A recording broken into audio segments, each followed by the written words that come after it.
ارشاد فرمایا ذاکر اللہ فی الغافلین کشجرۃ الخضراء فی وسط الحشیم، غافلوں میں اللہ کا ذکر کرنے والا ایسا ہوتا ہے جس طرح سوکھی سڑی گھاس کے اندر شجر سایہ دار ہوتا ہے۔ آج قلوب اللہ کے ذکر سے محروم ہو گئے ہیں الا ماشاء اللہ، اور یہ دلوں کے اجڑنے کا سبب ہے۔ کوئی بھی چیز ہو اس پہ توجہ نہ دی جائے تو وہ چیز اپنی چمک باقی نہیں رکھتی، زنگ آ جاتا ہے۔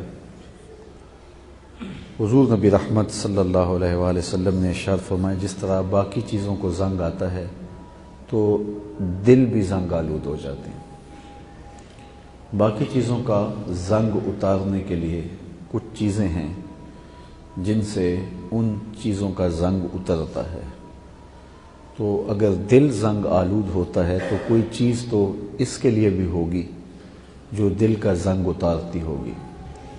تو خود ارشاد فرمایا لکل شیء ثقالہ وثقالۃ القلوب ذکر اللہ، ہر شے کا زنگ کسی نہ کسی شے سے اترتا ہے، اور جب دلوں کو زنگ لگتا ہے تو اللہ کے ذکر سے دلوں کا زنگ اترتا ہے۔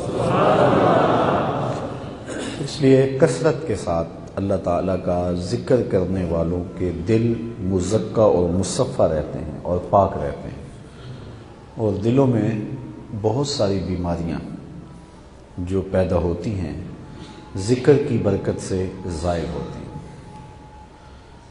دل کی بیماریاں ظاہری بھی ہیں اور باطنی بھی ہیں۔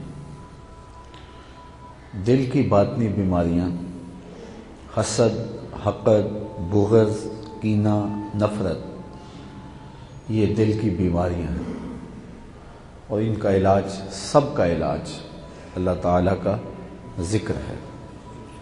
تو ذکر جب کیا جائے تو دل اللہ کے نور سے معمور ہوتا ہے۔ حضرات صوفیہ کہتے ہیں جب کوئی شخص ایک مرتبہ کہتا ہے اللہ، تو اللہ تعالیٰ اس شخص کی طرف نظر رحمت سے دیکھتا ہے۔ آپ اگر مجھے آواز دیں تو میں آپ کی طرف متوجہ ہوں گا کہ نہیں ہوں گا؟ تو جب کوئی شخص اللہ کہتا ہے تو اللہ تعالیٰ اس کی طرف نظر رحمت سے دیکھتا ہے، اور جب اللہ تعالیٰ کسی کی طرف نظر رحمت سے دیکھتا ہے تو اس کے 70 گناہ جل کے راکھ ہو جاتے ہیں۔ کچھ لوگ یہ کہتے ہیں کہ ذکر خالی اسم ذات کا مجرد، یہ مقصد پورا نہیں کرتا۔ یعنی آپ یہ کہیں اللہم آتنی فلاں، مجھے فلاں چیز عطا کر، اے اللہ مجھے یہ عطا کر، یہ تو اس سے عرض کرنا ہوا۔ تو یہ جو کہا جاتا ہے اللہ اللہ اللہ، تو اس سے کیا مقصد ہے؟ پکارنے کے بعد جو آپ کی حاجت تھی وہ آپ نے بیان ہی نہیں کی۔ آپ مجھے آواز دیں تو میں متوجہ ہو جاؤں گا، تو پھر آپ پھر آواز دیں تو میں پھر متوجہ ہو جاؤں گا، تو بار بار آوازیں دیتے رہیں تو میں آخر کہوں گا کہ بولو کس لیے مجھے پکار رہے؟ تو کچھ لوگ یہ کہتے ہیں کہ تم لوگ اللہ کا نام پکارتے ہو، مجرد اللہ کا ذکر کرتے ہو، تو اس کا کیا فائدہ ہے جبکہ آگے تم کچھ کہتے نہیں ہو؟ تو اس کے بڑے جواب اہل علم نے دیے ہیں، لیکن میں اس کا ایک سادہ جواب دیتا ہوں، اور وہ یہ ہے کہ آپ مجھے پکاریں، آواز دیں، تو میں متجسس ہو جاؤں گا کہ آپ نے مجھے پکارا ہے تو کیوں پکارا ہے۔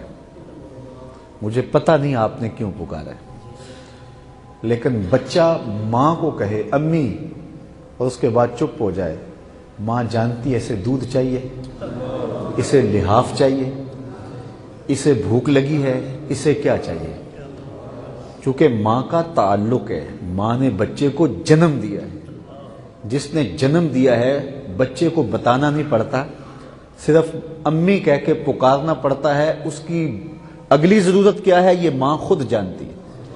جس نے جنم دیا ہے وہ اتنا بچے کو جانتی ہے، اور جس نے خلق کیا ہے۔ جب بندہ کہتا ہے اللہ، تو رب جانتا ہے میرے بندے کو کیا چاہیے۔